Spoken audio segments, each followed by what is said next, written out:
Fox News Alert, and I'm happy to say U.S. Special Forces have captured one of the militants accused of orchestrating the deadly Benghazi attacks, and he's expected on U.S. soil to face charges. Here to talk more about that is Lieutenant Colonel Michael Waltz, Fox News contributor, retired Green Beret. Colonel, it's good to know the investigation continues. We all knew Katala was not the only guy involved. Previous administration made us think that. Why is this important?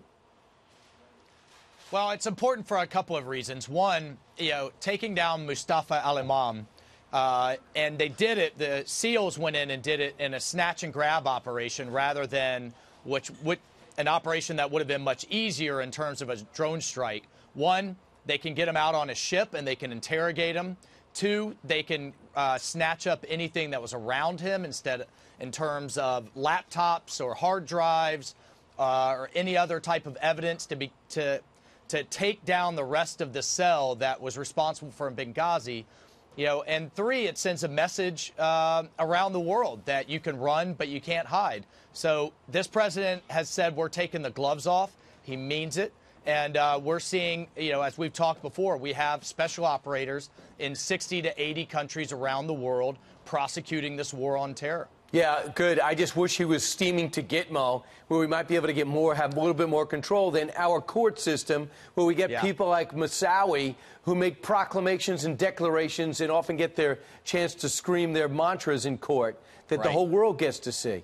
Yeah, well, I can assure you, Brian, that steam back to the United States is probably going to be a slow one to give us plenty of time to interrogate him. Yeah, but he knows where he's going, so I don't... He knows where he's going, and I'm not sure the administration's change in policy here, where that came about. You just had a few days ago Attorney General Sessions saying that not only is Gitmo open for business, it's a completely appropriate place to send folks, and I agree with him. Yeah, I mean, maybe he'll take a diversion before he gets to New York.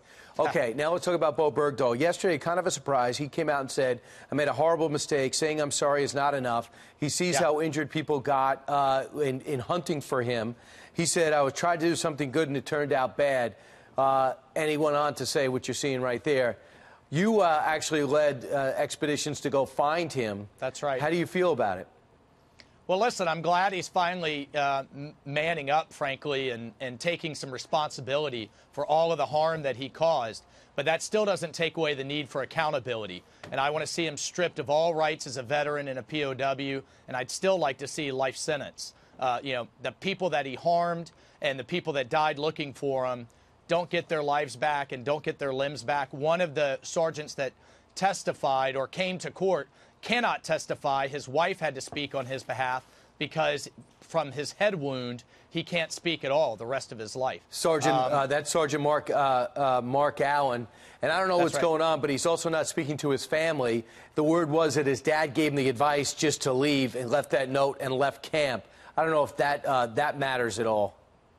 Well, look, one of the things that a point that I do want to make here, Brian, is that this trade that was made for him, the Taliban 5 made for Bergdahl, affects our hostages all over the world because all of those other terrorist groups now expect a trade as high profile as what we did for Bergdahl. It undermined 5 decades of a no concessions policy. So he's still hurting folks around the world that are being held hostage today. And that is a decision from the previous administration. That's right. And we are paying for that. Disastrous trade.